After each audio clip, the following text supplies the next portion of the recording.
Welcome to the Comic Sauce Podcast, where we talk comics and comics culture. I am Henry Liu, and today I'm joined by Porfirio Rangel. Porfirio, how's it going? It's doing good, Henry. Happy October. Happy October to you as well. I am also joined by Christian Diadamo. Christian, how goes? Hey, hey, goes well. Happy October. All right. Happy spooky season. Yay. Yes, indeed. And today we're going to talk all about the Sam Raimi Spider-Man trilogy. So, this trilogy of films we just saw in theaters. Can you believe it? Fathom Entertainment did a big re-release recently, and we were there for it. We spent all of last weekend, Friday, Saturday, and Sunday, watching these three classic movies in the theaters, which was a special experience. So we're going to talk all about it today. So quick spoiler alert. These are pretty old movies, so don't know if that's entirely necessary. But in case you haven't seen these, we will be going into details, etc. So you've been warned. Now, we'll go in order of release. Spider-Man 1, then 2, then 3. Technically, though, the re-release was Spider-Man 2 for the or was Spider-Man 2.1 for the sequel. Previously only available on DVD, but they did do a theatrical release recently, and we all saw it. So we're going to talk about that version, Spider-Man 2.1. So let's kick it off with Spider-Man 1 from the year 2002. The plot synopsis from IMDb. After being bitten by a genetically modified spider, a shy teenager gains spider-like abilities that he uses to fight injustice as a masked superhero and face a vengeful enemy. All right. So, interestingly, with each of these movies, each of us had one that we were kind of particularly interested in revisiting. So this one is my pick, Spider-Man 1. So I'll start off by talking a little bit on why I was so looking forward to rewatching this one. Yeah. So, quite simply, Spider-Man 1 is one of my all-time favorite superhero movies. I think I've stated that before, but let it be known it is one of my all-time faves. And yeah, this one holds a very special place in my heart. Um, I think it holds up really well. I've rewatched it a number of times in recent years. I definitely rewatched it in preparation for No Way Home, but this is one I just go back to fairly regularly. It's just a big time favorite of mine. And yeah, I have very distinct memories of the release of this movie in 2002. I was super excited about seeing this when it came out. Um, Superhero movies were kind of on the rise at the time, but they weren't like how it is now, where there is like a ton of superhero movie releases like all the time, right? Um, so it was a little bit of a different time. And yeah, I gotta say, I was super excited. I remember a very distinct memory where Tobey Maguire was a guest on the Howard Stern show to promote the movie. And I was driving into work and was listening in on this interview, which is fantastic. It was a great interview, and it really like did the trick in terms of promoting the movie because I got super excited to watch it. And the interview was so good that like I had arrived at work, um, but the interview hadn't ended yet. So I just stayed in my car and listened to the rest and ended up going to work quite late. This is back in the days of terrestrial radio, and you had to listen to it live. You couldn't pause it and listen to it later, that kind of thing. So that was a really distinct memory, and I was like full on that hype train. Um, and yeah, I was so excited to see the movie. And when I actually did see it, oh my God, I was just like in heaven. I was loving every moment of it and walked out of the theater so satisfied. And yeah, some very formative, special moments there. Spider-Man 1, a really special one for me. So let's kick it over to you guys. We watched this one recently. Thoughts about Spider-Man 1? Who wants Yeah, to continue on here? Christian? I'll continue on because this movie was also very formative to me. I was 10 years old when this movie came out, and I like begged my parents to take me to see it. I really wanted to see this. I remember the commercials for it. I remember seeing the trailer for the first time, and it's like you said, there really wasn't a lot of superhero movies back then, and this movie definitely captured like Spider-Man in a way we just really hadn't seen him before. Mm-hmm. I watched the show, but I didn't watch a ton of the show just because of the way TV was back then. But I watched enough that I knew the character and I was hyped when I saw him on screen for this movie. And so I remember oh please, am I old enough to go see a PG-13 movie? Yeah, sure. Whatever. What do you want to see? I want to see Spider-Man. We got to see Spider-Man. I want to see Spider-Man. And yeah, when I watched it, I was blown away. And I had to. I made sure to get the video game too. The video game was a lot of fun. Mm. I got it for the GameCube, and got the toys. There was a Lego set. That's when I think entered like everything Spider-Man, when I think before I was just kind of a tangential fan, but Mm-hmm. not a little bit here and there, but not too big. But this made me a fan. Awesome. Porfirio, your thoughts on Spidey 1? When I first saw it, I honestly was not so excited as you two were. Um, I was 8 at the time if it came out in 2002, and I saw the trailer and I was like, "Eh," you know. I was a hard critic, you know. The TV show that Christian was talking about, that's the also the TV show that I got introduced to Spider-Man, and it's what I live to, of like the expectations of how Spider-Man should be in a live action. And I just, yeah, was not that impressed with the trailer. And seeing the Green Goblin, I was like, okay, this doesn't look like the Green Goblin. And I actually did not watch it in theaters. I I Mm. I just wait for it to come out on DVD, and Mm-hmm.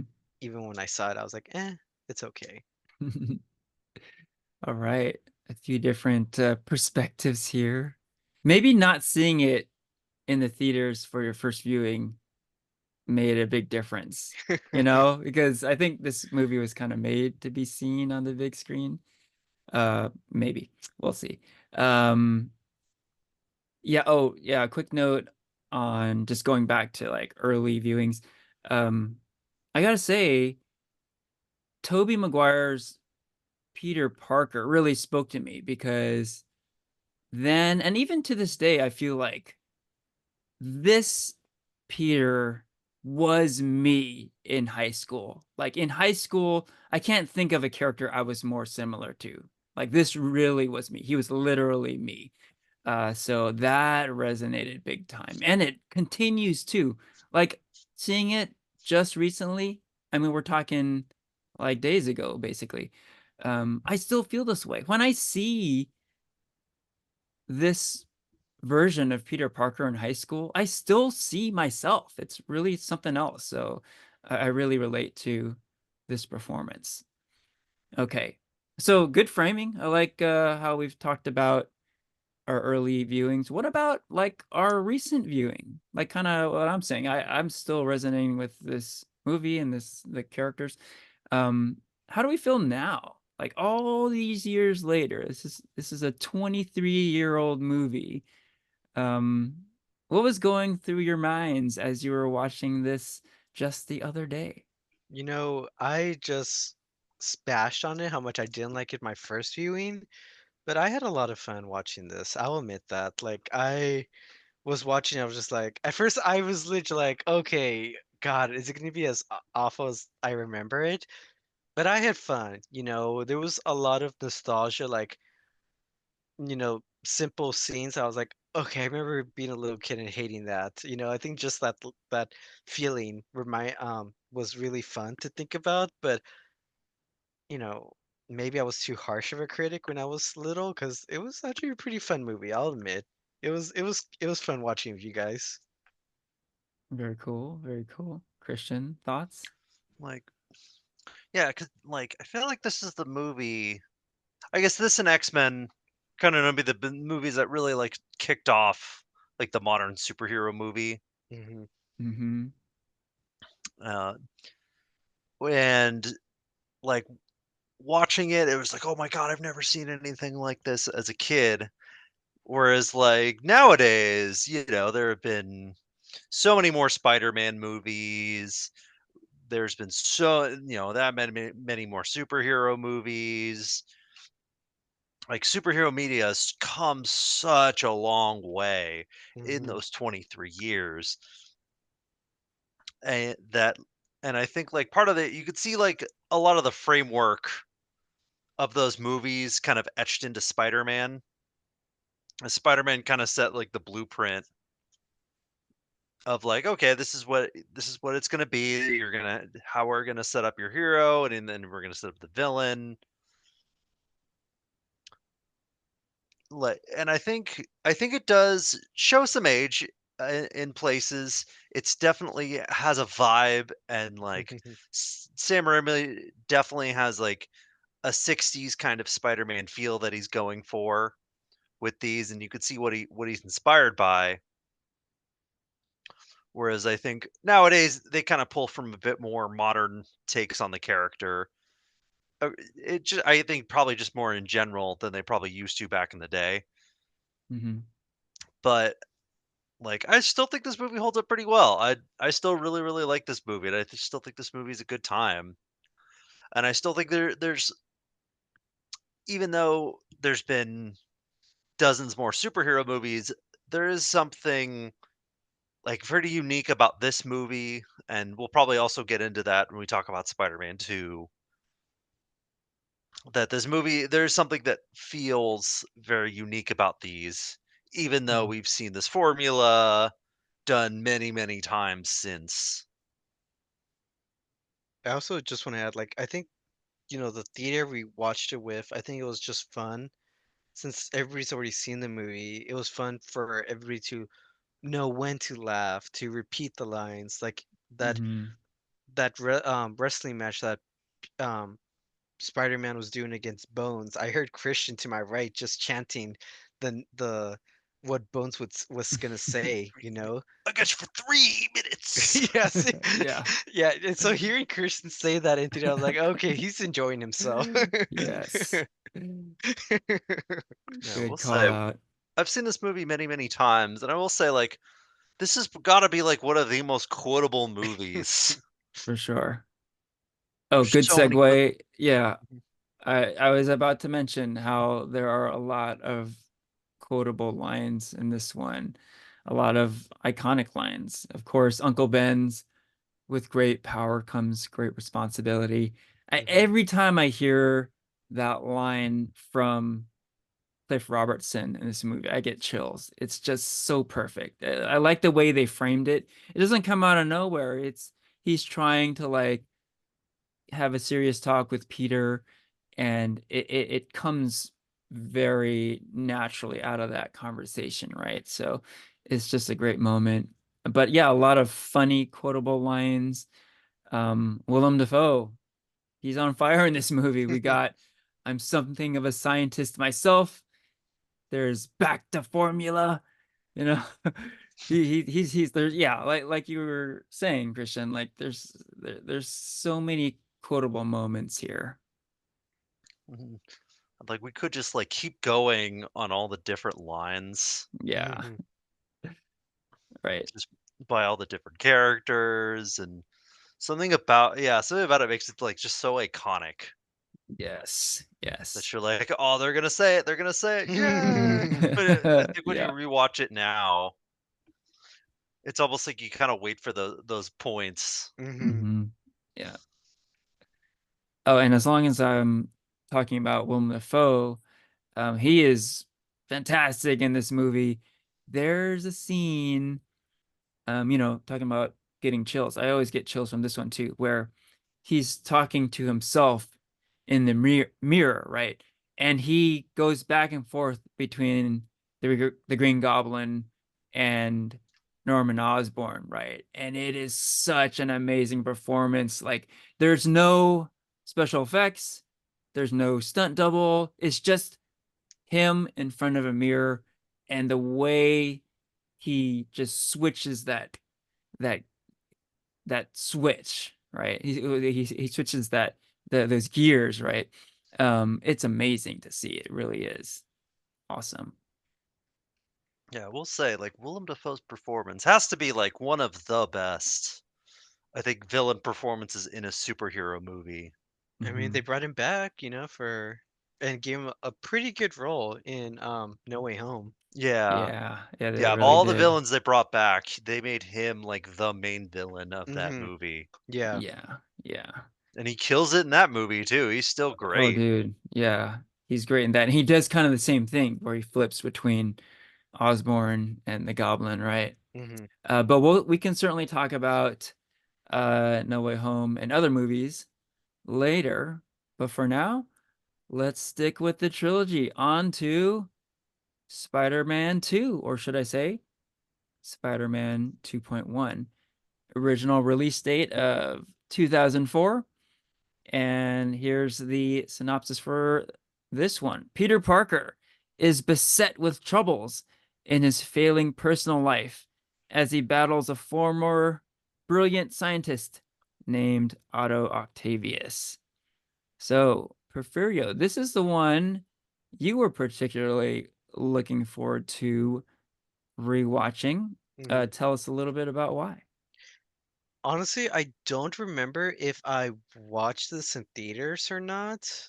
I don't know if I still had like a bad taste from the first Spider-Man movie, but I do remember when I did watch it, I really, really enjoyed it. Mm, Henry, you talked about like Peter Parker capturing the spirit of Spider-Man in the first movie. I felt like he did that in this one. mm, There was that train scene where he's trying to save everybody and then he just like he gives it his all, even if he puts his life on the line and he's just exhausted. And then like New York like carries him and it's so well done. And then you know, one reason why I didn't like the first Spider-Man movie because I was like, why the Green Goblin as the villain? For me, I mhm. think Spider-Man's true arch nemesis is Doc Ock. So Doc, when they included him in the second movie, like I was like, this is the Spider-Man I wanted to see first. So it was super awesome for me. It was the little kid was screaming inside. Nice, nice, nice. Christian, what were your thoughts as you were watching this one? Yeah. Um, I love Spider-Man 2. This is definitely one of my favorite superhero movies still after all these years. And which of course I think it still very much holds up quite a lot. I think the Doc Ock fight scenes still look really, really good. I think that like the story is still great. Um, and I think while I loved it as a kid, it's definitely a movie I've also just kind of I continue to appreciate. I think more and more as an adult as well. I think that because I think now as an adult, now that we're we're working and all that, one thing because I didn't pick up is the movie's kind of about work life balance, Mm. Yeah. and how he needs to find a balance between being Spider-Man and being Peter Parker, and how he has a responsibility because he has a responsibility to be Spider-Man and be the savior of the city, but he also has a responsibility to his friends. He has a responsibility to Mary Jane, Aunt May, and you see that in order to be Spider-Man, he kind of has to put that responsibility to the side. And in doing so, he's harming his life as Peter Parker. He can't hold down a job. He's late to class. He can't see Mary Jane's play. And he's putting like strain on his life because he's doing too much as Spider-Man. And it's like out of this guilt of not being able to save Uncle Ben. And so I think that's very resonant. And I think it's like I said, it feels like it's more resonant as an adult when you have to juggle all those responsibilities Mm. a lot more than as a kid.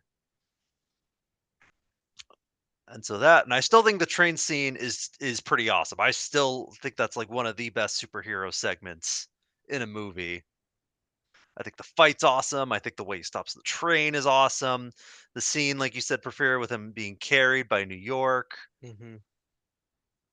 is nice and is like very cathartic. Like that scene, still great, still an all timer. So yeah, I love Spider-Man 2. Right on. Yeah, good call out with the train battle because I've always loved that one too. Yeah, Porfirio, you were mentioning how Doc Ock is kind of your Spidey villain.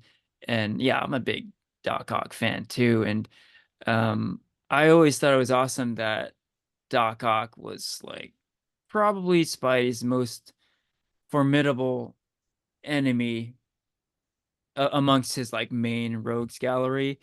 And there were always awesome battles in the comics, right? Like here's the guy who you want to see fight Spider-Man. It would just be like a full-on throwdown, and not so much like cerebral stuff, strategy. It'd just be like just a brawl, right? And you really got that in Spidey too, right? Um, it wasn't like a watered down Doc Ock. This guy was built for battle, and yeah, like you're saying, Christian, great fight scenes, and also a good call out with like the work-life balance stuff. I was thinking about that too, like we really see why Peter Parker is the relatable superhero, right? He's the guy we all feel like we can be. I was saying in Spidey 1, like, oh, that's me in high school. But yeah, in Spidey 2, it's almost like I think a lot of people can see themselves in Peter Parker in terms of like their work life, just balancing stuff because people aren't just one thing. You're a coworker, but you're also family member, and everyone has different roles in their life, right? Spider-Man is not just Spider-Man. He's Peter Parker, and he has to juggle a lot of stuff, and this movie really reflects that brilliantly. We should maybe talk a little bit about the um 2.1 editions, right? There's actually quite a bit. Um, yeah, probably too many to mention, really. But I think the most notable ones are the elevator scene. The elevator scene in 2.1 is a lot longer than in the original release. Um, Very funny. I can see why they trimmed it just for like pacing and time, I think. But it is really funny and worth, worth a look in the extended version. And and of course there's J. Jonah Jameson in the Spidey suit. You get that in 2.1, and that was not in the theatrical version. So yeah, any thoughts on 2.1? Like, do you think it maybe had a lot of unnecessary stuff? Did you welcome the changes? Any thoughts one way or another? Um, I didn't feel too strongly about 2.1. I felt like most of the changes felt like they just like extended a couple scenes a little longer. Hmm. It just felt like some scenes went on for a little bit longer, like 5 to 10 seconds. There's an extra like small little stuff that if you've seen the movie a few times, you'll catch it. But most of the stuff it just be like I wouldn't say it's stuff that really added to the movie too much. But I Hmm. don't know. After seeing this movie so many times, it was nice to see what the extended would look like. Yeah. So I like that it exists, and they do add a little bit to the building fight with Doc Ock. Yes, that's So I right. like that I Yeah. like that they did add at least one of the extra scenes was an action beat. There you go. Yeah, I agree. Nothing too groundbreaking, but it was just kind of cool that we were able to experience this version on the big screen. Kind of a like a rare treat, right? So what else? Like I shouted out Willem Dafoe in Spidey 1. I definitely wanted to shout out Alfred Molina in Spidey 2. We've already been talking about Doc Ock fair amount, but he is so great in this movie. And of course, he does say his line, "The power of the sun in the palm of my hand." So awesome. He says it multiple times in this movie. And of course, they do revisit that in No Way Home. Um, yeah, we've talked a lot about how the villains in superhero movies can really make or break a movie. And, between Willem Dafoe in Spidey 1 and Alfred Molina in Spidey 2, it's like, dude, it was they really elevated these movies. And yeah, I was yeah, Alfred Molina, I think in particular, you kind of have sympathy for him, right? Early on, he's really nice to Peter, and he has this really kind of sweet relationship with his wife, and it just makes it all the more heartbreaking that he goes down the dark path, right? Because of the way he started. It was it's this tragic fall from grace, right? Okay, let's move on. Spider-Man 3 from 2007. Here's the synopsis. A strange black entity from another world bonds with Peter Parker and causes inner turmoil as he contends with new villains, temptations, and revenge. All right. So, Christian, I know you were particularly looking forward to rewatching this one. Tell us why. Yeah, I love Spider-Man 3. Um, this movie, I guess, it's quote unquote the black sheep of the Spider-Man movies. Mm-hmm. And like this movie is definitely a big step down from the last two. I think everyone kind of knows that by now. But this movie, like, I think since this movie's kind of come out and faced all this criticism, it's kind of weirdly taken on a life of its own. Like the movie's seen very differently now, and I think over the years it's kind of become this like big meme machine. Like this movie's also very quotable Yeah. and has a lot of very iconic lines, but it feels like for the wrong reasons. Yes. Yeah. Like it has like a lot of like very it's such a very weird anomaly of a movie to follow up Spider-Man 1 and 2. And so I've kind of over the years, I've kind of grown to love this movie.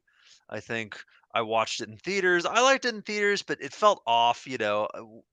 I was you have so much hype for the movie, was going to be the big finisher of this big trilogy, and I was so excited. And then you're kind of like, I think I liked it. Yeah, that was pretty good. We got like, I really wanted to see Venom. I really wanted to see the black suit. And then you're just like, what was that? And then over time, you're like, you start to no, this movie really sucks. Like, okay, yeah, this movie sucks. But I think now that we've gotten so much more Spider-Man media, this movie kind of can live on its own and you can kind of watch it now on its own terms. Hmm. I also think especially after No Way Home kind of helps tie the bow a bit on the entire series or the entire trilogy. So, like watching it now, I think this movie's a riot. I love this movie. I think it's so much fun to watch.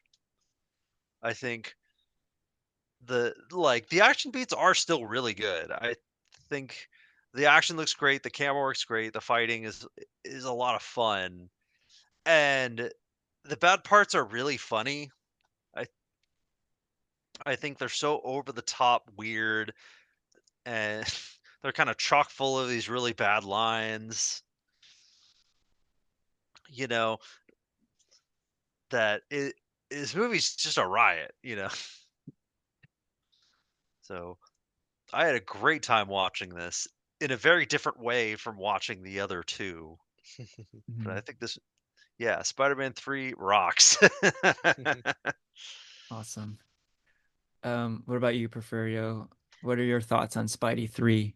I remember when the trailer first came out, I was very excited. We see the black suit, and it's like, okay, cool, we're gonna see Venom.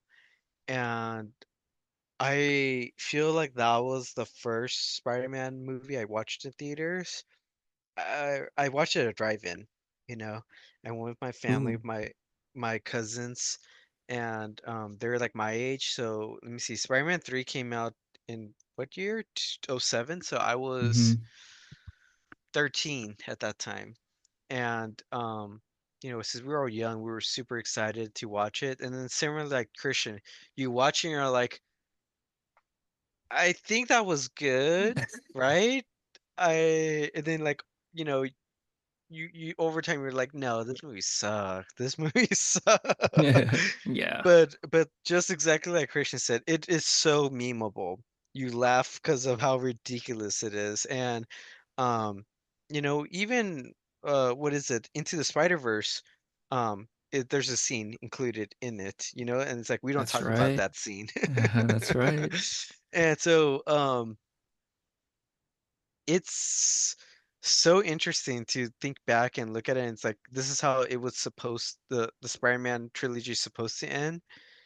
And I don't know, story-wise, it doesn't make sense, but it's so funny, and it, it's just something you could laugh and enjoy, you know. It's not bad, it's just not good either. Got it, got it. Yeah, it is funny. We keep going back to um how comedic it is, like how funny it is and like all the laughs we had. And I can attest to that. Like the three of us, we laughed our asses off watching this movie. And the audience we saw it with, they were laughing their asses off also, you know? And I think I said it then, but I'll say it again. This was the most unintentionally funny movie experience I have ever had. I was just laughing my ass off, and it's not really a comedy. You're just kind of laughing at it, which is like a very backhanded compliment. But bottom line is, like, we laughed hard, and it was just so much fun watching it. That's the bottom line, right? Um, so yeah, like we all enjoyed ourselves. Was this a bad movie? Did this movie somehow like turn around and become a good movie? I would say no. Like I think objectively this is a shitty movie. and there are so many reasons why. I mean, we alluded to it, but the plot is like all over the place. I mean, like the Harry Osborn storyline alone is like two TV seasons worth of plot.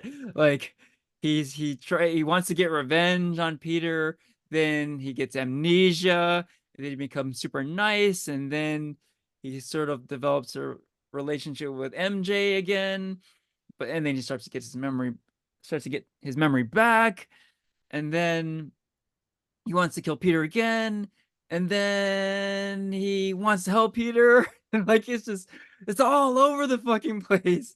And that's just Harry. Like the whole movie, there are like a zillion different storylines going on. And for the most part, the acting is quite bad. It's very over the top.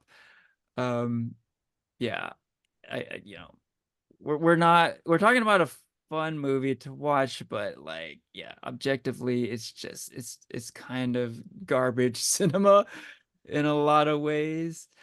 Um, a lot of soap opera vibes. Yeah, a lot of the movie felt like a soap opera.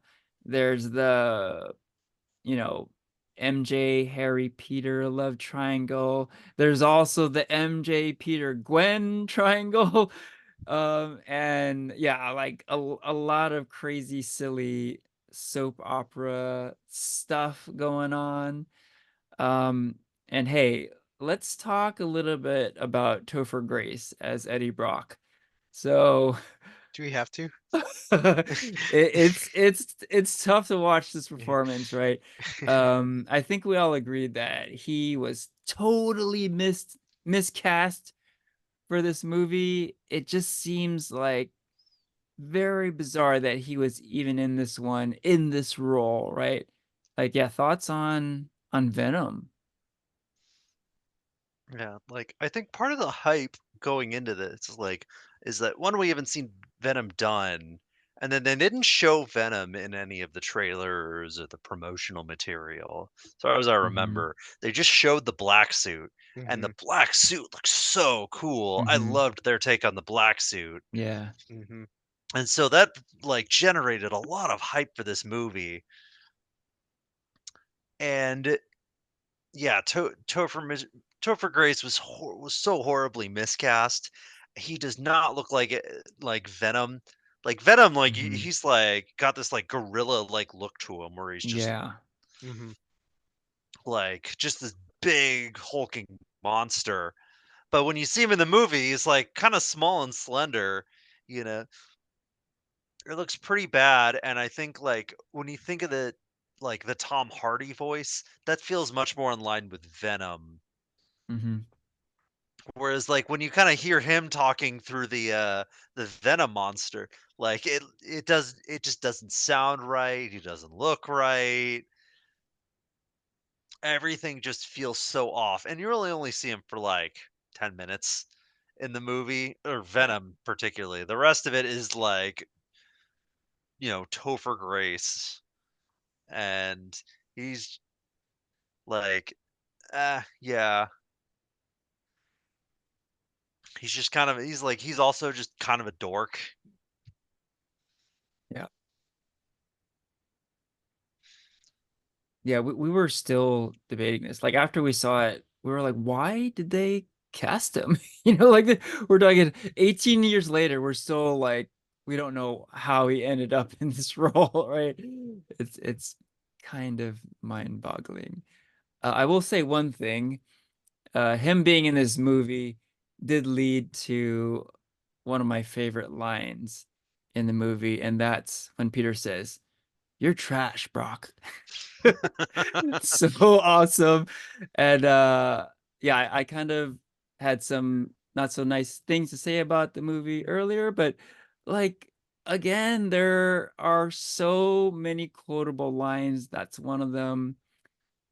Peter's line in the jazz club is totally epic. Now dig on this. I love it so much. Want to put some dirt in your eye. Oh my God. It is quote unquote so good. A great line from Harry.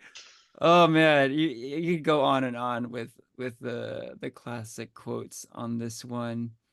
And hey, let's talk a little bit about the emo Peter persona here. Some call it Bully Maguire. Um, maybe the best part of the movie of them all, right? Yeah, we touched upon it. Some of his lines as the emo Peter are so epic.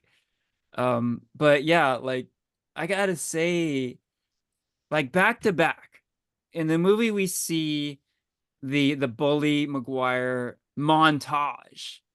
It's the montage is amazing. Like it shows all these different moments of emo Peter being essentially a total douchebag. It's awesome. We get the dance moves. We get just some pretty incredible stuff. And that leads right into the jazz club scene. I didn't remember that in my memory, that it's just like boom, boom, one after another. And oh my God, the theater was howling. We were just laughing so hard from all this amazing stuff.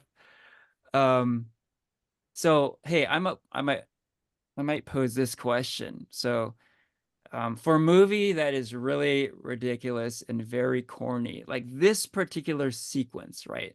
The Bully Maguire montage leading right into the jazz club scene. Like, how much of this was intentional? Like, it seemed like, okay, they were like going for a campy vibe, but how much was it like, okay, we're just gonna just make this totally ridiculous and we're just gonna be totally goofy on purpose. And how much of it was we're actually trying to make something decent and like they totally missed the mark? Like, where do you think this one lands? I don't know. I think my theory is that like you always heard stories that this production was a lot more troubled and there was a lot more studio intervention for it. Like Sam Raimi really did not want to do Venom. He wanted just to do Sandman, and he really liked the '60s Spider-Man.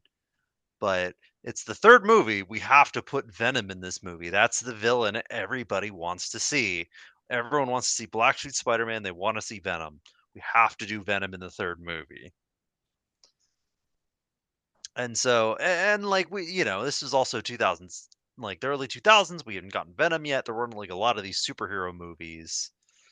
And really, like the third movie, it's like, okay, well that's it. That's probably gonna be the last one. So as a kid, I was like, man, I hope they do Venom in the next movie. Mm-hmm, I mm-hmm. really want to see Venom in the next movie. That's what everyone around the playground was kind of saying at the time. Like they wanted to see Venom.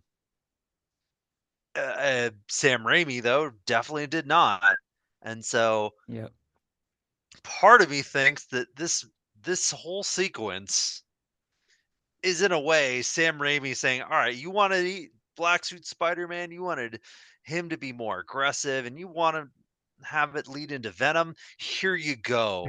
Like it's almost like I like to always think of the scene as kind of this big middle finger Mm, to the studio, to like the whole idea, and that he's just like, "Yep, this is it. This is what you wanted, right? You wanted Peter being a jerk to everybody. Here you go." So that's my theory. I don't know how true that is. That's mm, just kind of what I feel like it is, because it's such an over the top thing that's happening, and it's so ridiculous yeah. that you're kind of thinking like, how do they see this in post production and be like, yeah, let's put this in. This sounds great. Mm-hmm.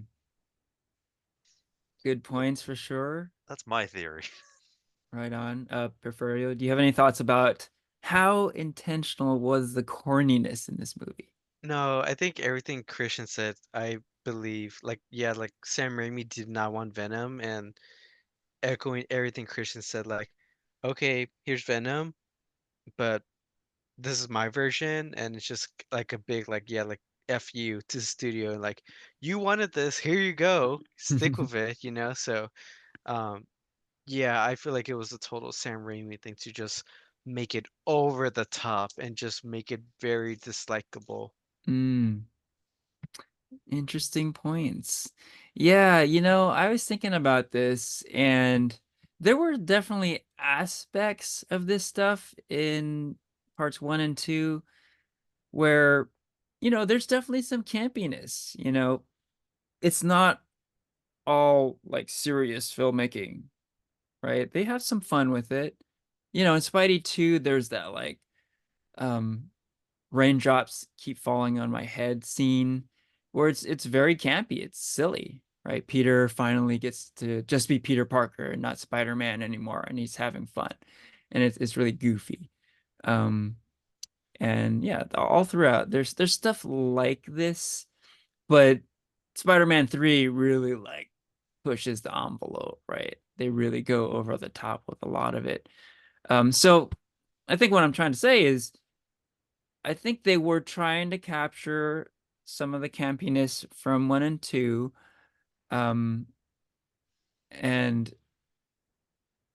with what you guys were saying, I agree. Yeah, I seeing this, I never really thought this way before, but I not seeing it now, like I do feel like Raimi was doing some of this stuff intentionally. And it does make sense that he would do it because maybe he was a little salty about the studio pressuring him and putting on these mandates and everything. So maybe he wouldn't have made it this corny if he got to make the movie that he wanted to make. But given what he had to do, he was like, ah, you know what? Fuck it. Let's just put in all this ridiculous stuff and make it like super over the top silly.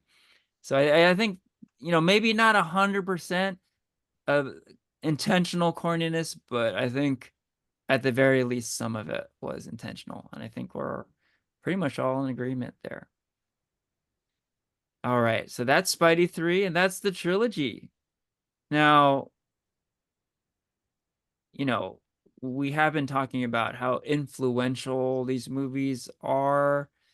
Um, oh yeah, going back to that real quick. I like how you shouted out the X-Men movie, Christian. We should also mention Blade.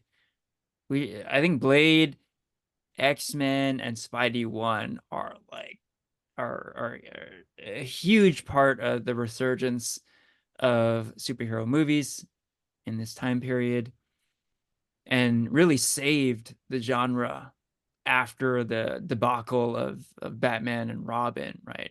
Like Batman and Robin really tanked superhero movies for a long time.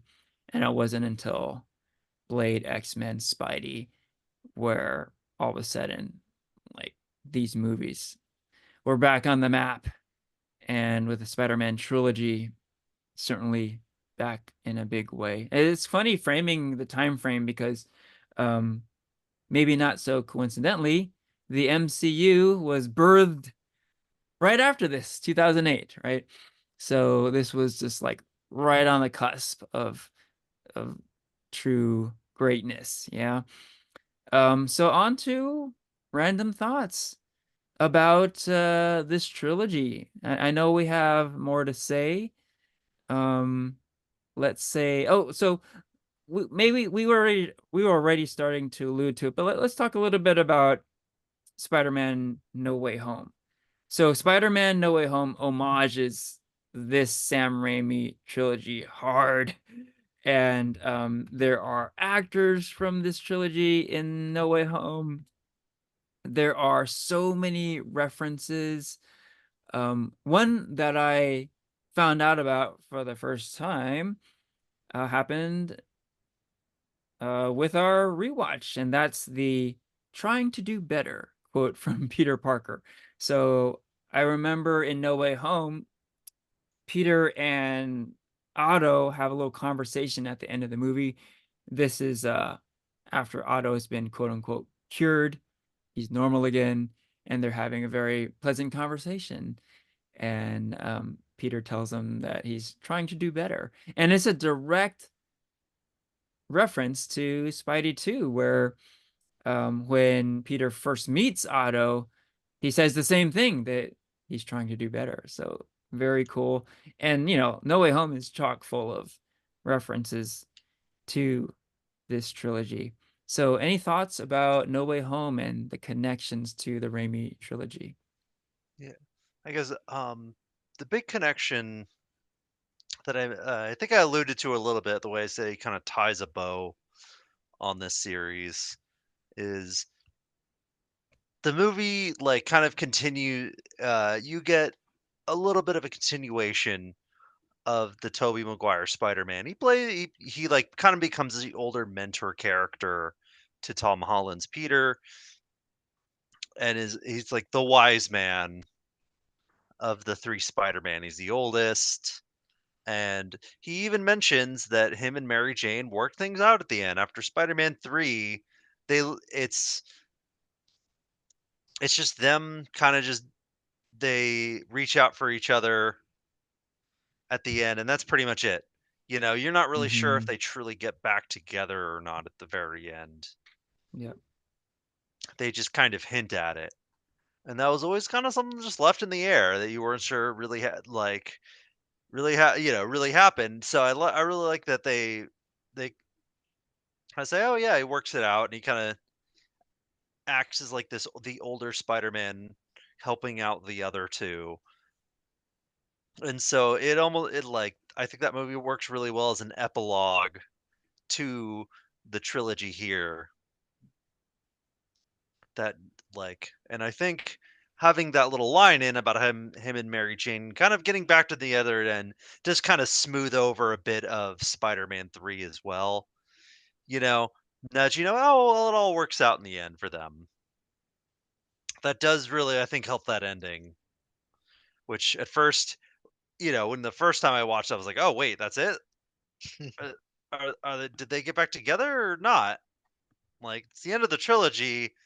I kind of wish I had a little bit more closure because the entire trilogy, it's always like a going back and forth of will they, won't they? And all three movies. Oh, I want to be with you, but I can't be with you. Yeah. And it kind of and that just it's always back and forth. So I did like that it's like, okay, finally, there's a little bit of closure to that.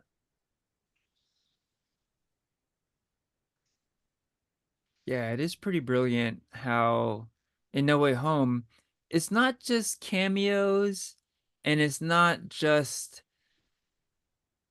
you know, uh like previous Spider-Man characters supporting the new characters like the Tom Holland Spider-Man and the Zendaya MJ, but they're they have their own storylines, right? And they're like resolving stuff from old movies. It's pretty awesome. And yeah, I was so surprised to find out that Willem Dafoe had such a huge role in No Way Home. And we were talking about this earlier, but he is the main villain in No Way Home. He's not just Toby's nemesis.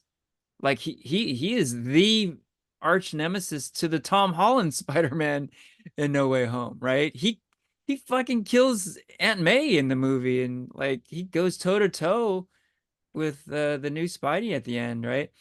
Um, so it is really cool how the Raimi trilogy is integral to No Way Home. And it's not just the Raimi trilogy, right? The Andrew Garfield movies play heavily into it, and of course the previous Tom Holland movies and like the all of the MCU too. It's pretty amazing how like all kinds of stuff is tied together in that film. It's really brilliant. Yeah, Porfirio, any other thoughts about No Way Home? No, I think yeah, like you guys are both hitting the points on the head that, it was super cool when Andrew Garfield and Tobey Maguire showed up in No Way Home because, you know, when we did like our predictions podcast episode on it, we thought that, they were gonna have like, maybe yeah, like they were gonna have either cameos or small role, but it was super cool Hmm. seeing that they had a major role in the film. Yeah, yeah. And Tobey Maguire, like Christian said, really did have like a father figure to um, Tom Holland and was like, "Hey, I understand what you're going through, and vengeance isn't the answer." Like when Tom Holland's beating down the Green Goblin, Tobey Maguire's the one who like steps in. Is like, "That's enough. Like, stop. You do not want to cross that line." You know, he's becoming Uncle Ben. You know, of like with great power comes great responsibility, and it's it's just like yeah, like it's just really paying homage to the stepping stones that the Sam Raimi films made for the Tom Holland MCU Spider-Man films to succeed. And it's so well done how it's crafted, where each Spider-Man franchise can shine, you know? Well said. Yeah, I like your point about revenge because, as ridiculous as Spider-Man 3 was, the ending is kind of touching because we see Peter kind of come to terms with Uncle Ben's death, right? Throughout the movie, he wants to get revenge on Sandman, right? Because he discovers that he's the one who pulled the trigger on Uncle Ben.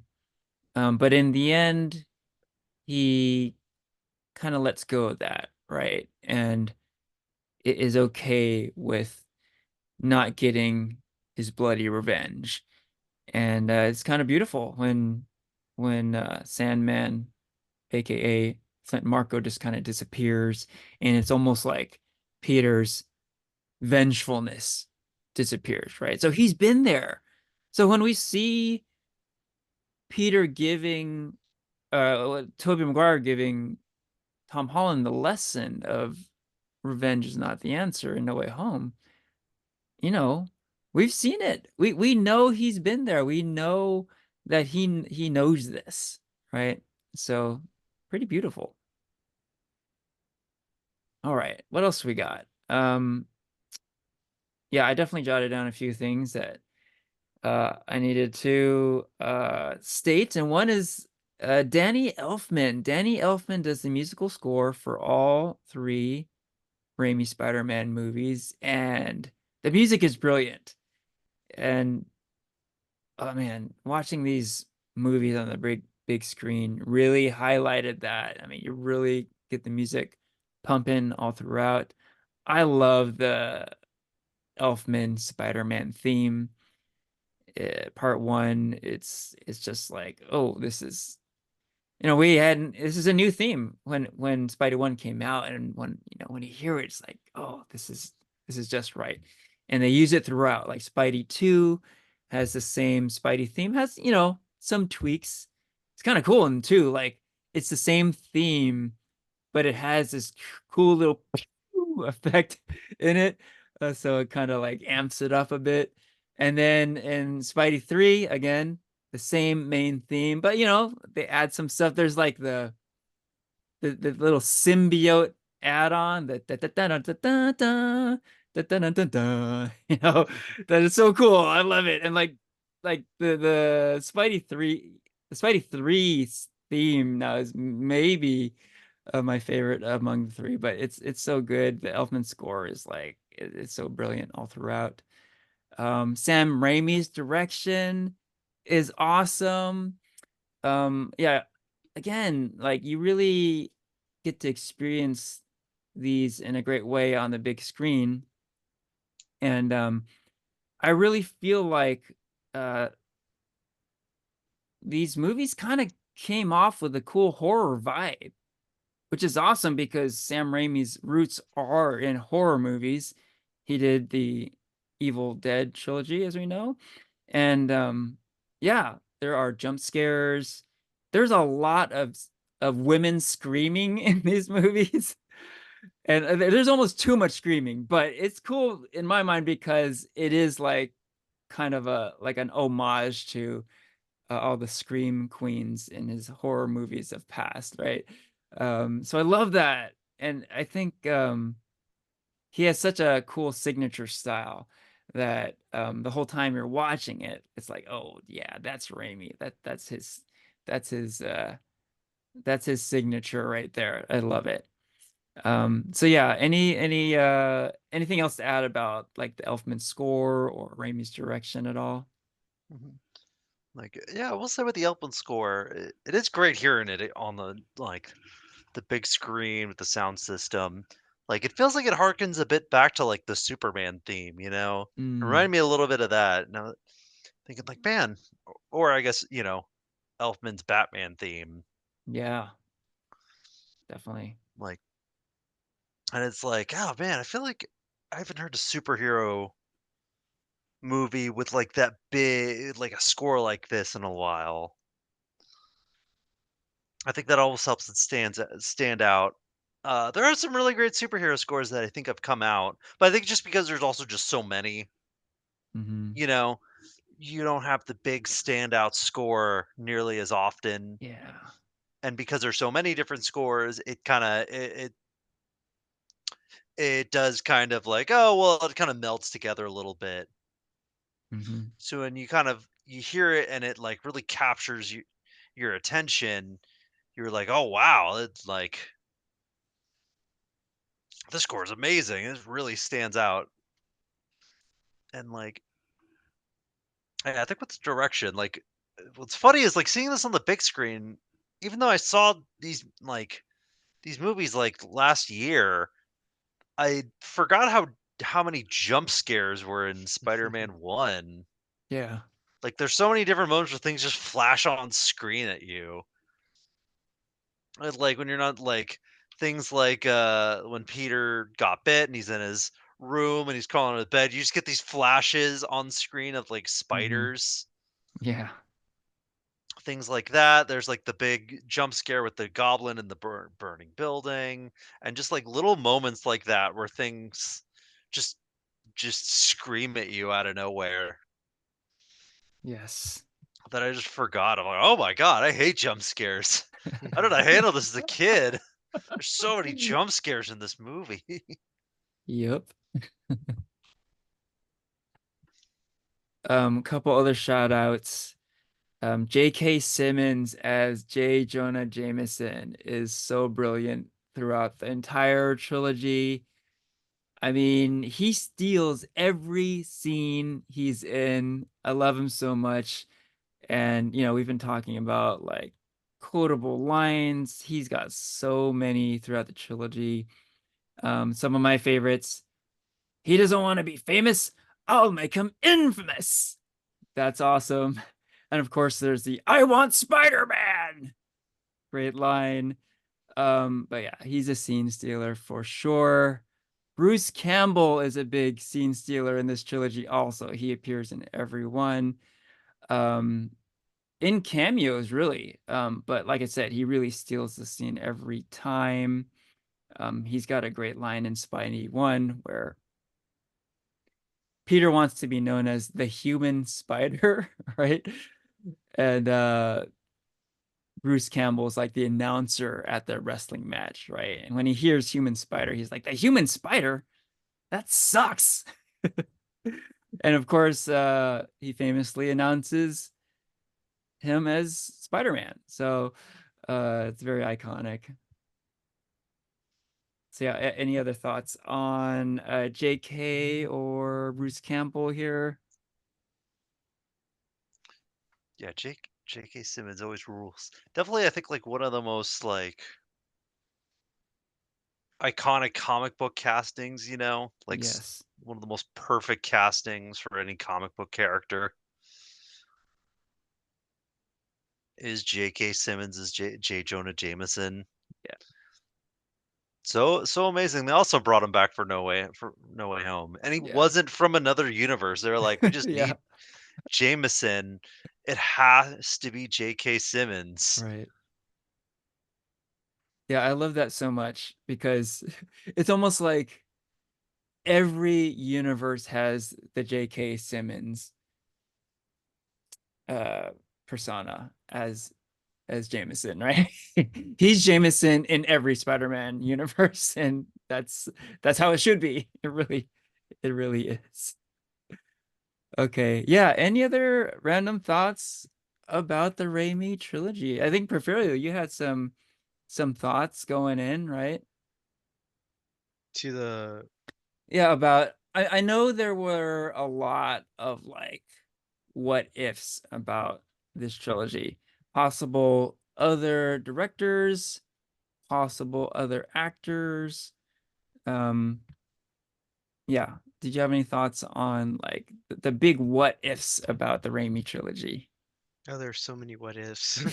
Yeah. So, I mean, yeah, like there's like who could have been Peter Parker in the first or all the trilogy movies? Like some of the top contenders at the time were Leonardo DiCaprio, Freddie Prinze Jr., even Topher Grace was a top contender in the Hmm. beginning. Jude Law, Urban McGregor, Heath Ledger. There was a lot of big names. Yeah, Christian, do you see this turning into a different trilogy if any of them was casted? I think so. I guess the lead actor can really change how I think people view the character and how the character's portrayed. I think there's a real awkwardness that Toby brings to Spider-Man and Peter Parker. Like it feels very real. It feels like he is an actor. That's what he's doing it. But like, there's a lot of scenes where like he's just kind of quiet and like trying to like say something, but he's kind of struggling. You know, Mary Jane's like, "Oh, you look taller." I hunch. And Yeah. it's like little things like that, especially when he's Peter Parker, and like his quips are also a little more on the awkward side. Mhm. He's not as like smooth talking as like you'd say like Andrew Garfield would be with the Spidey quips. Like, and so that really like he really does give it his own little vibe, his own vibe to Spider-Man. Mhm. So you can't see DiCaprio doing it? Yeah, nah. Some of the actors, it's like you can like I think Heath Ledger would make a pretty good Peter Parker. Leonardo DiCaprio definitely not. Mhm. Well, here's a list of some directors that were gonna make the first um Spider-Man movie. Some they were considered. There was Chris Columbus, but he did not continue because he directed the first Harry Potter movie. Hmm. Tim Burton was approached to direct it, but he says a DC guy, so he did Batman, so he was like, "Nah, I don't do Marvel." And David Fincher was another contender, but he wanted to do the first one, less of an origin story and more on the storyline of when Gwen Stacy dies. Hmm. Hmm. And so, but the studio rejected that idea, so he was like, "Okay, I'm out then." So yeah, like other big names that were potential lineups was M. Night Shyamalan, Michael Bay, Roland Emmerich. So they were going for something action horror with these directors. Something more serious, I guess, but based on what I'm looking at this director list. Well, yeah. I guess hearing those, you're like, man, I'm really glad they went with Sam Raimi. Right? Yeah. So, um, Henry, you talked about, Willem being his performance. Hmm. So some people that were offered the position but turned it down was Nicolas Cage, Hmm. Jason Isaacs, Oh, really? John M Malkovich, Oh, yeah. and Billy Bob Thornton, Interesting. but they all turned it down. Well, I think as we've been saying, it's great how it turned out. Willem Dafoe's like the perfect Norman Osborn. Um, But I gotta say, out of the names you just mentioned, I think a John Malkovich might be a pretty interesting choice also. Yeah, I would like to see that performance. Yeah, I think Cool. that could work. But yeah, going back to some of the other stuff you mentioned, yeah, very interesting about like all the what ifs, and the different names that were associated to these films. Yeah, a lot of the Peter Parker actors you named, like I don't see it working. Like Jake Gyllenhaal, Topher Grace, Freddie Prinze Jr. Like the like those would have gone quite badly, I think. Now the one pairing that I had heard, like legit, this could have gone that way, is Leonardo DiCaprio as Peter Parker and James Cameron as the director. Hmm. And that is a very intriguing um project to me. Like if they had done the Spider-Man trilogy back then, ooh, very different. It would have turned out very different, but like I think it could have been really great in a different way. Yeah, I think that the films would have had a lot more like grandeur to them. Like with Raimi, it was a lot of campiness and a lot of his like exploitation cinema roots. We wouldn't have gotten that so much with DiCaprio and Cameron.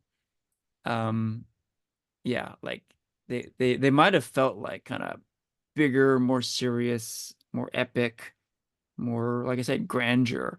And they're like some of the most talented people in Hollywood out there, right? So they could have made it great. Again, totally different from what we got. But yeah, of all the names kind of swirling around, maybe Fincher also, that would have been super interesting, I think. But um, like that particular pairing, like I kind of want to see that movie. Spider-Man starring DiCaprio, directed by Cameron. Holy shit, right? I just, we talked about No Way Home. I just could not see DiCaprio wanting to come back to play Peter Parker if he were to do No Way Home. Yeah. What about Mhm. you, Christian? Yeah, that's a good point. Yeah, DiCaprio got so big. It's He'd be like, Tights again? No. yeah. Mhm. Like yeah, Um, by that point, yeah. I like nowadays I can never imagine DiCaprio in a superhero movie. mm-mm. Yeah, pretty much. Maybe back in the 2000s, or early 2000s, Hmm. it would have been a different story. You know, I think you told me, Henry, that Kristen Dunst is like your Mary Jane, you know? Um, but someone that was offered the position, but she turned it down was Kate Hudson. Uh, Oh, I did not know that. yeah, Thoughts on her as Mary Jane? I could see her as Mary Jane. I mean, I could see that too. Um, but yeah, for me, Kirsten Dunst really is the perfect casting for these movies. Yeah, especially after seeing them again, I do think Tobey Maguire and Kirsten Dunst are so good. I mean, Spider-Man 3 maybe not so much. But yeah, overall, they have great chemistry and they really embody these characters so well. You know who wanted to play J. Jonah Jameson? Who's that? Stan Lee. Oh, is that Uh, right? uh, Uh-huh. He wanted to play, but he was told that he was too old for the role. Oh, that's interesting. that is That's the reason they gave him probably the up. reason they could think of. How about you're not an actor? But Yeah, okay. Yeah. would have been a I, nice cameo, but no, I think that would have been a terrible idea. yeah. I would have loved to seen like the outtakes or like the deleted scenes or something with Stan trying to be Jameson. That would have been hilarious. But yeah. I think we all agree that J.K. Simmons was the man for the job. Yeah. So, Christian, Hmm. one of the early drafts of this movie was to have Sandman and Electro be the villains. For Spider-Man 3. Uno, Spider-Man Oh, Uno. Spider-Man 1. Uh-huh. Hmm. Yeah, yeah. Oh man, I'm glad they went with Green Goblin. But then they changed it that they were gonna have the Green Goblin and Doc Ock together. Oh, together. And then Uh-huh. then eventually they scrapped Doc Ock. Then they scrapped Doc Ock to only include just Green Goblin. Hmm. And then here's one more last piece of advice or fun fact for both of you. The reason Rami wanted to include the organic webbing versus the mechanical webbing was because Rami believed that audiences would not think that a teenager would be smart enough to create mechanical web shooters. Ah. What's your No, thoughts on that, Henry? It is interesting that he thought that because, in the movie we got, like we've been saying, it's, a bit campy and out there. It's very comic booky. So, you know, why like go to realism so hard for that? Where he's going with like this campy, cartoonish vibe. All of a sudden he draws a line at, you know, Peter not being able to figure out how to create web shooters. I don't know. It seems a little odd to me. That said, I think um in the context of the movie, the organic web shooting works, you know. I remember like seeing that. I'm being like, oh, that's not how it is in the comics. Like, what's up with that, right? But just watching it, it makes sense. He gets spider powers and spiders can, you know, spin webs, so why not? The reasoning that you mentioned, it just that seems odd to me that he would have that sort of logic behind it. But I will say, I think the organic web shooters do work in the film. Do you have any thoughts, Christian? like I've never minded the organic web shooters or the organic webbing, I guess, and no web shooters. Like it works fine for the movie. I guess like I maybe because they were the first of their kind, back in the early 2000s. Hmm. I could see what like I could see why he just wanted to go for the organic web shooters. Whereas instead of him making the fluid and making the cartridges, it could be something they could have also like wanted to cut for time. Of like, well, we if he would he'd have to be able to we'd have to explain that. It may not be a big scene that they had. It could only be like a few minutes and then he has it. But it could be something that they were just like, okay, well, we'd rather just have him have it and then he just figures out how to use it. And we'll just kind of and then we don't have to like think about it for the rest of the movie. Yeah. No. But I don't know. I've never like yeah, I've never minded it. No, Like I don't know. What do you think, Porfirio? Are you on organic web shooters or no? no.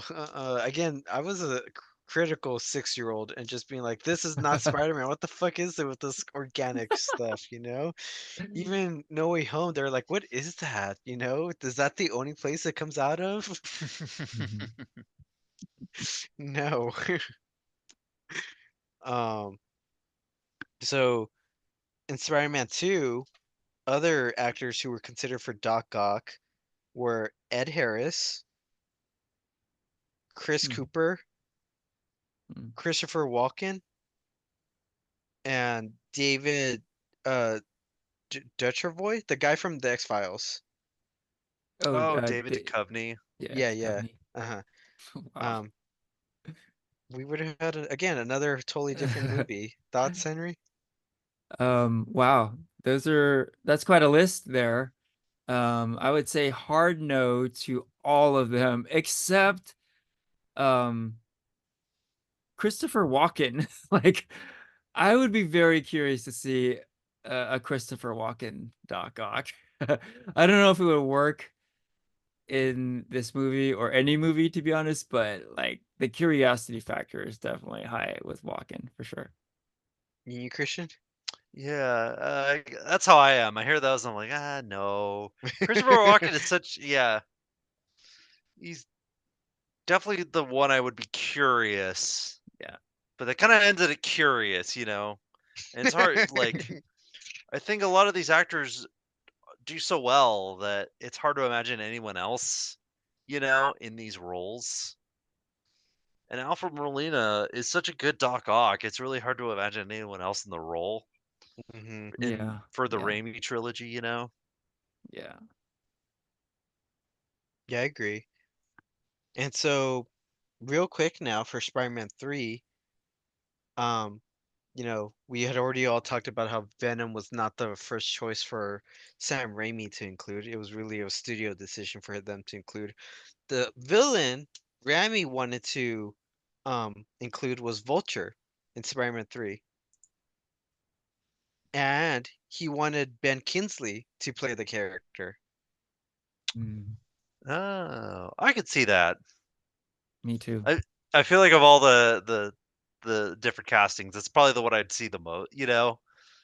So when I'm like, oh, that would be cool. Yeah. And so, because of, Sam Raimi, I guess like thought like, okay, since we're not getting Vulture in this one, he'll be the villain in Spider-Man 4. And there was also the idea that since Dr. Connors was already introduced in the trilogy, that Lizard would finally make his appearance in Spider-Man 4. But again, ultimately none of that ever happened. I did notice that, progressively Dr. Connors got more and more screen time throughout the trilogy, right? Like just a blinking you miss it moment in one, a little bit more in two, and then in three he's pretty prominent, right? So it seemed like they were kind of building him up, and I could definitely see him being full on supervillain, the Lizard in four. But of course, we know that never happened. But yeah, notable. I feel like they were building up to that. Also, last final thing, Mhm. for fun facts. Apparently, um, Sam Raimi says that if they had did Spider-Man 4, they were also going to include Felicia Hardy to play Black Cat, and the actress who would have played Felicia Hardy would have been Anne Hathaway. Oh, really? Ah, Huh. I mean, she got to Interesting. play Catwoman yeah, eventually, so. Right. I So know, she very got close, a very similar character. very similar. So yeah, it's like we know Yeah. that would work pretty well. Yeah. Right. True. All these like fun facts lists. I wish there was like a list of like who were the top contenders for Venom. Oh, Yeah, there's no like record of that at all. Not that I couldn't find anything on that about it. Huh. So I really want to know. I'm pretty sure they're just like, no, we don't want anyone to know because they don't want more like you have this person and you chose Topher. Like no. yeah, you could probably get a list and be like, that one's better, that one's better, that one's better, that one's better. Right, exactly. Yeah, yeah. Yes. Uh-huh. Yep. So, were you guys surprised? Any casting option? A shock?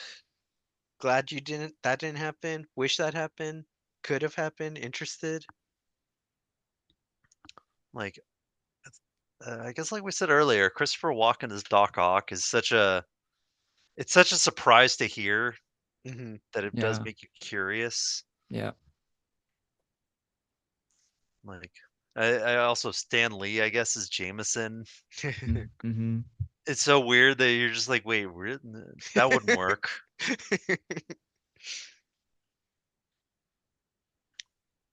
Like, I couldn't see that outside of like a quick cameo scene, like similar to something if they only had Jameson like his MCU cameos.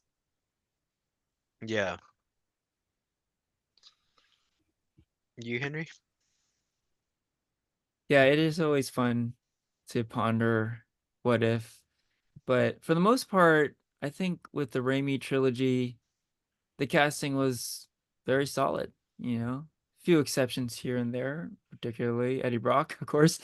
But yeah, I mean, you look at the main um characters, Peter, MJ, Norman, Otto, like there were a lot of home runs in the casting. Uncle Ben and Aunt May. Yeah, we haven't brought up Aunt May too much, but Rosemary Harris is so great in all these movies, and she brings a lot of heart to this trilogy. She's brilliant. Um, so yeah, I think for the most part, we can say, oh, they got the right people for these roles. Um, yeah, it's just kind of a fun thing to ponder, like, oh, what if they did this or that? Uh, but I think bottom line is they got it right with what they gave us. Hmm. Yeah. Like the biggest what if is, yeah, what if they made Spider-Man 4? He Yeah. actually got to make Spider-Man 4. Hmm. Yeah, I think based on how Spidey 3 went, we probably were all saved a horrible fate with that one. But we'll never know. It's yeah, like you said, Christian, the biggest what if out there. Instead, we got Andrew Garfield. There we go. We got The reboot some reboots. Yeah, Hmm. a with couple of web slinger reboots. or with Yes. web shooters. With web shooters done right, and with the lizard and Gwen Stacy. You know, one thought that popped in my head is it is interesting how with the whole pantheon and legacy of Spider-Man, it's kind of cool how a lot of past questionable choices were kind of corrected later, right? You know, we saw this a lot with No Way Home, where they took some stuff that maybe was frowned upon a bit, like the organic web shooters, and kind of made it a fun thing to talk about. Or a lot of stuff from Spider-Man 3, you know, they kind of had fun talking about Venom, and Sandman was literally in the movie, and um yeah, it kind of corrected stuff. And you know, again, going back to the organic web shooters, the whole idea of a Spider-Verse, you know, kind of fixes that too. It's like, well, yeah, you know, the comics, he builds his own web shooters, and that's how most of the Spider-Man stories go that we've read and seen. But you know, in this infinite multiverse, the Spider-Verse, of course there's going to be a Spider-Man who has organic web shooters, so it's all good. You know, it becomes a lot more palatable. When it was like, oh, this is the Spider-Man. This is the only live action Spider-Man. It's the biggest Spider-Man portrayal to date. I could see it being a little hard to swallow, being, oh, they're they've completely like thrown out the window the web shooters that we know and love. But now it's like, oh, hey, now it's all good. It's all part of the multiverse, no problem. And there are so many different versions of Spider-Man that it's no big deal. It's all good. All right. So, shall we go on to ratings? Let's rate the Sam Raimi Spider-Man trilogy, all three. Any volunteers to start? Ooh. Are we just gonna rate one at a time, or do you want to rate? We're just gonna go down the line of from our Good three. How question. would you want to rate it? I'm thinking maybe, yeah, just give out all three and just a little brief reasoning behind them. We've talked about these movies a lot, but yeah, maybe just a brief little summary why you gave the rating you gave. Hmm. All right. I'll start. So, Spider-Man 1. Let's see. I think I'll start with a like a 4 out of 5. Love this movie, great movie. Um I think that this movie shows a bit of age, like watching it I think now there's definitely a little bit of age that this movie has, and I think that it's a little rougher on the edges at times that I think they kind of see like some mistakes in this movie that I think they fix in the next movie. Um as great as it is to see superheroes with their masks and like fighting and doing everything. Some of the fight scenes, I think there were like I remember this complaint back then was that like sometimes it when you can't see the actors' faces, it can feel a bit you can feel a little bit disconnected from some of the action scenes. Um and so I think but I think overall, yeah, movie's great. Like I could easily there's probably times where I think this is a 5 and I could probably see it be also being a 5. But I think for now, I'll just go with a 4. Spider-Man 2 is definitely a 5. I think this is still one of the greatest superhero movies of all time. Love this movie. I, I think this movie does a lot. One of the best sequels, I think, s- also to a movie. Um, and there was a time I think this was the best superhero movie, and so um, Spider-Man 3 is also a weird one because I think if you would ask me 10 years ago, I would have said it's very much a 1 out of 5. But I think like and this movie it makes it so hard to rate because like it's like this movie's kind of liked for the wrong I don't want to say the wrong reasons, but it's like it's almost like this movie's become such of a meme. It's kind of taken on this life a different life of its own, you know? Like, I almost wanna call this, like, a cult movie in that sense. Yeah. There's a bit of a cult following. It's not really a cult movie because, it's got way too high of a budget, features, one of the biggest characters of all time, but, like this movie has its own weird history to it that I think adds to it. I think that makes it a lot more fun to watch, and to be honest, like like I said, I think the good parts are good in this movie. The fights are great. I think like you still have like Rosemary Harris also being great as Aunt May.